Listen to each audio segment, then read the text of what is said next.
While advocates for the education tax credit have been rallying against legislators who oppose the bill, the group gathered outside State Senator Martin Golden's Bay Ridge office were there to show their support for the local representative.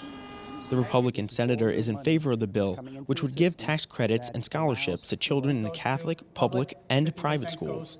Those who assembled on Fifth Avenue between 74th Street and Bay Ridge Parkway backed the senator's opinion regarding the need for additional school funding.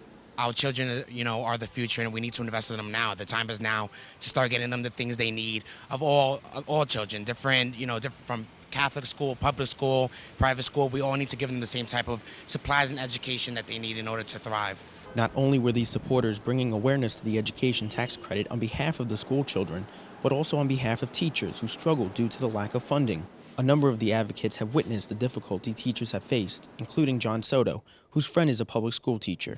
They're constantly having to pay for materials so that way their students benefit, right? This is a teacher who cares, like many other teachers who also care about their students, who out of their pocket have to pay for supplies, pay for things to make the educational experience much better for them.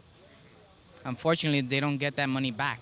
I'm a school counselor, so I had a chance to work in Pennsylvania for a bit in a pretty wealthy area that got much more funding than certain areas here in Brooklyn or in New York City, and it was pretty astonishing to see the difference of how students grow and how students their creativity grows when they actually have the resources in the first place to do that. Being that my mom has been a teacher for so long, most of her friends are teachers, and I've seen seen and heard stories of her colleagues who have come out of pocket for a lot to give their classrooms a homey feel and have enough supplies to appropriately educate their students. Part of the bill includes reimbursing teachers for the supplies they purchase.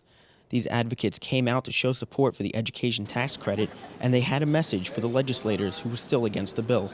It's a misconception where people think that private schools get a lot more funding, but it's actually the people that give the funding, they're losing that. A lot of Catholic schools are now losing the funding that they need, that they get from the community and stuff like that. So it's great to come out here and bring awareness for Catholic schools and private schools and public schools that don't necessarily receive as much funding as people think that they receive. Reporting for Currents, I'm Tim Harfmann.